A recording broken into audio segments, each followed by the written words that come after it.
बिस्मिल्लाहिर्रहमानिर्रहीम। अस्सलामुअलैकुम दोस्तों, वाइस गोल्ड एकेडमी में खुश आमदीद कहता हूँ।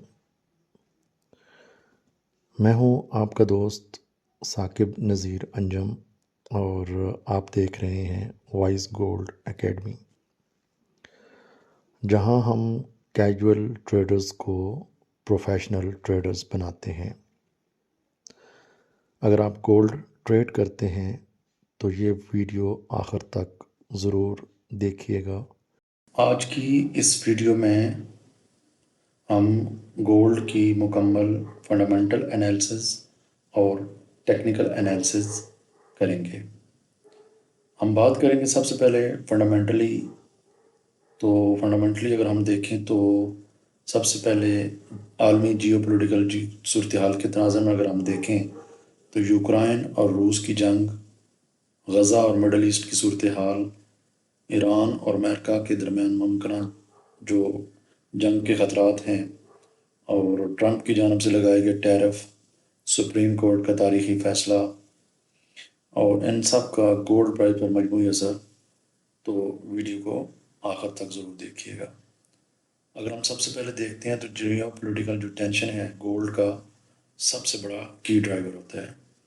यूक्रेन और रूस की वार जो है वो अभी तक स्टिल चल रही है, जिसकी वजह से तवानाई, तेल सप्लाई और इस डिमांड और सप्लाई में बहुत बड़ा फ़र्क है। रूस पर पाबंदियों के बाद जो है वो डॉलर पर इन्हिसार मुल्कों ने कम किया, तो जिसकी वजह से गोल्ड रिज़र्व जो है वो बढ़ना शुरू हो गए। तो इसका जो नतीजा है यूक्रेन वार का वो क्या है कि गोल्ड बुलिश को सपोर्ट कर रहा है। इसी तरह गज़ा, इसराइल, मिडल ईस्ट की सूरत हाल जो है वो भी उसी तरह ही से है, तो वो भी गोल्ड को मुस्तकिल बाइंग की तरफ लेकर जा रहे हैं। इन दिनों जो सबसे आम मसला चल रहा है वो है ईरान और अमेरिका। मुमकिन बराह रास्त तसादम हो सकता है उनके दरमियान, जिसकी वजह से अमरीकी फ़ौजी की जो मौजूदगी है उसका और स्ट्रेट ऑफ हार्मोज़ का ख़तरा जो है वो भी है।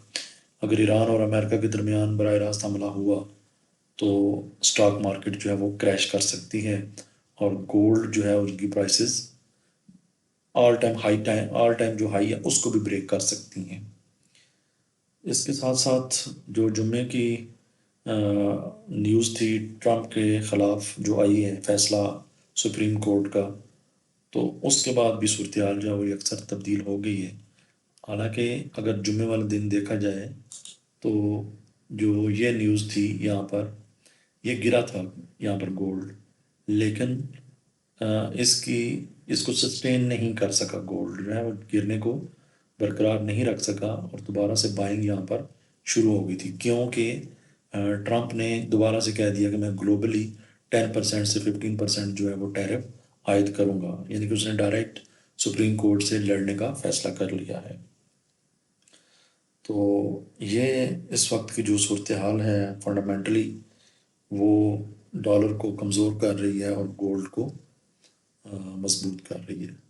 तो कमिंग वीक में हम ये देखते हैं कि फॉरेक्स फैक्ट्री के ऊपर जो कमिंग वीक में जो इवेंट्स आ रहे हैं वो आपके सामने। मंडे में हाई इम्पैक्ट की न्यूज़ तो नहीं है और ट्यूसडे में भी कोई हाई इम्पैक्ट की न्यूज़ नहीं, मीडियम इम्पैक्ट की न्यूज़ ज़रूर हैं। वेंसडे को आप प्रेसिडेंट ट्रंप की स्पीक है, ये हाई वोलेटिलिटी न्यूज़ हो सकती है। और थर्सडे को अनएम्प्लॉयमेंट क्लेम्स की न्यूज़ आ रही है। तो इसके साथ जो लास्ट फ्राइडे है इसमें कोर पीपीआई का डाटा आ रहा है। तो इस जो कमिंग वीक है इसमें ट्रंप की न्यूज़, ट्रंप की जो स्पीक है और जो कोर पीपीआई का डाटा है ये बहुत इम्पोर्टेंट है। ये जो इवेंट्स हैं ये दोनों मार्केट में वोलेटिलिटी ला सकते हैं।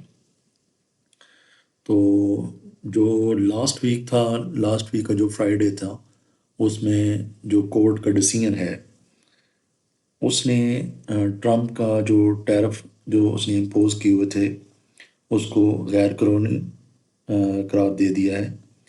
बल्कि अदालत ने यह भी कहा है कि जो उसने टैरिफ जमा किया हुआ है उसको भी वापस किया जाए। तो इस वजह से ट्रंप साहब शदीद गुस्से में हैं, बिल्कुल वैसे ही जैसे कि वो पावल के साथ नजर आए थे। अब मामला यूनाइटेड स्टेट्स सुप्रीम कोर्ट तक जा चुका है। तो ट्रंप साहब जो हैं वो सुप्रीम कोर्ट के साथ भी लड़ने के लिए तैयार हैं। अब मार्केट ओपन होने से पहले आम सवाल यही है कि इस खबर का गोल्ड पर क्या असर होगा।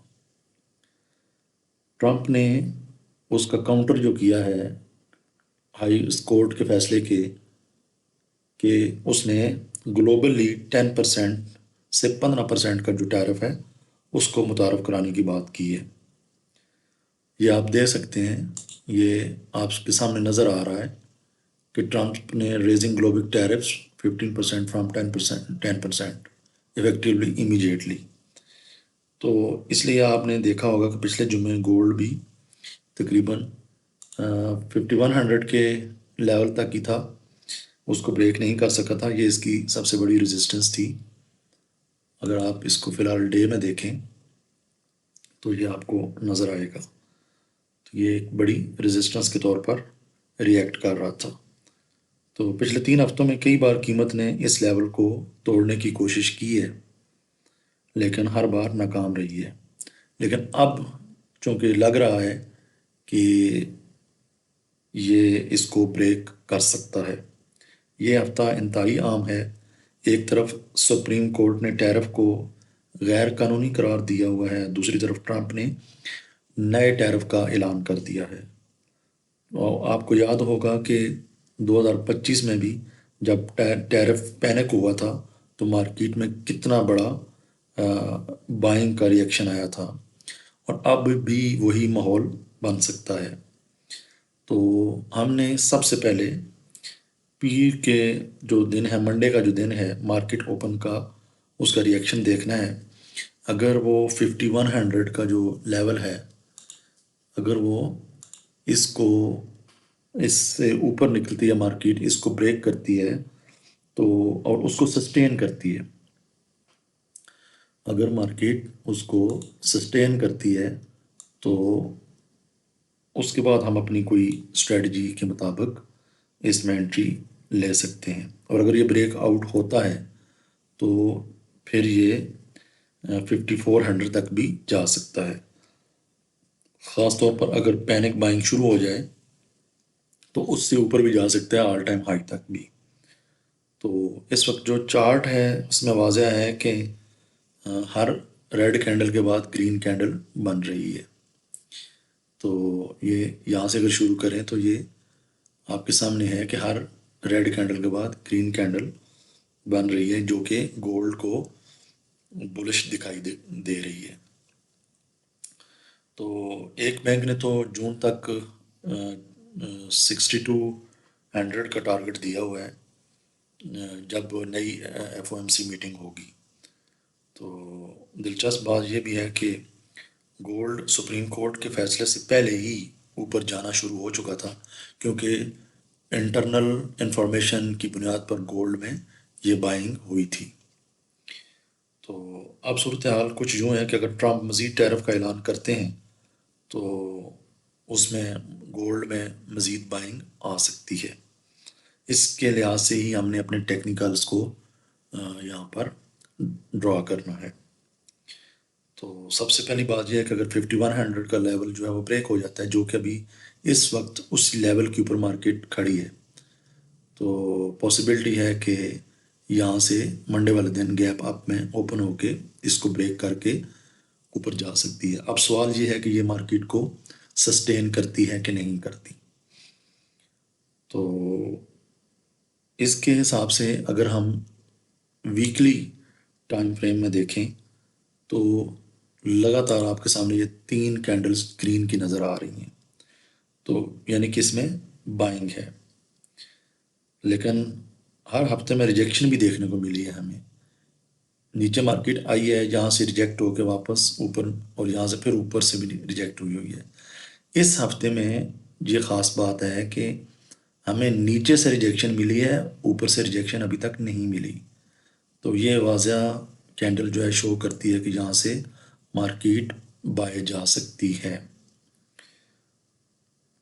और अगर हम यहाँ से इसके डे में देखें तो डे में आपको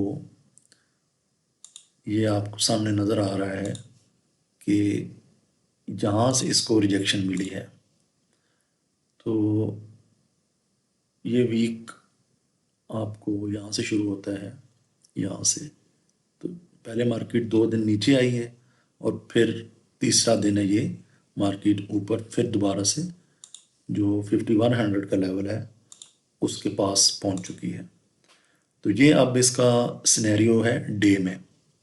वीकली मैंने आपको बता दिया, डे में इसकी ये सिचुएशन है कि लगातार 3 कैंडल्स जो हैं वो बाय की बनी हैं। अब सिर्फ और सिर्फ 5100 का जो लेवल है उसके ब्रेकआउट का इंतज़ार है। तो जो मैंने पिछले हफ्ते एनालिसिस दिया था ये आपके सामने है इसका। अगर मार्केट यहाँ से ऊपर निकलती है तो अब भी यही लेवल्स इसके वैलिड हैं। अगर मार्केट ब्रेकआउट करके यहाँ से ऊपर निकलती है तो ये जो लेवल्स हैं ये वैलिड हैं और इस तरह से मूवमेंट आ सकती है। और अगर मार्केट ब्रेकआउट नहीं करती है तो मैं फिर भी इसी के ऊपर हूँ कि अगर मार्केट नीचे आती है तो ये वाली सूरत हाल प्रोजेक्ट हो सकती है। तो अब इसमें ये हमारे H4 का जो डे में हमने ये देख लिया कि देखते हैं अब नेक्स्ट कहाँ तक जा सकती है। तो वो पहली जो इसकी पॉसिबिलिटी है वो 5400 और देन फिर ऑल टाइम हाई। और फिर पॉसिबिलिटी ये है कि अगर यही कंटिन्यू रहता है तो फिर 6300 या 200 तक का जो लेवल है वहाँ तक भी मार्केट जा सकती है, अगर इसी तरह से ये अनसर्टेनिटी रहती है। तो H4 में हम देखते हैं तो ये सिचुएशन बनी हुई है। H4 में मुसलसल यहाँ से बाएंगे और यहाँ तक ये अभी 5100 के करीब है। तो वही सिचुएशन है कि अगर यहाँ से मार्केट ऊपर निकलती है तो यहाँ से बाय आ सकती है मार्केट। ये जगह है इस जगह तक 54 तक जाके फिर वापस में भी आया और फिर यहाँ से ऊपर इस तरह से इसका एक्शन हो सकता है। या फिर अगर इसमें कोई तब्दीली आए तो फिर यहाँ से मार्केट नीचे आ सकती है इस तरह से। तो ये अब मार्केट जब ओपन होगी तो इसका फैसला हो जाएगा कि मंडे ओपनिंग पे हम ये देखेंगे।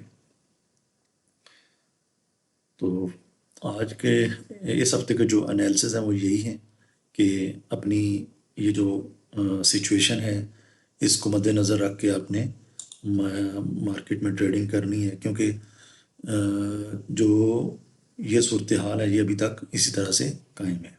तो ये हैं इस हफ्ते के वीकली फोरकास्ट और एनालिसिस। अभी इजाज़त चाहते हैं। वीडियो को लाइक, शेयर और फीडबैक के लिए कमेंट ज़रूर कीजिएगा। बहुत शुक्रिया। अल्लाह हाफिज़।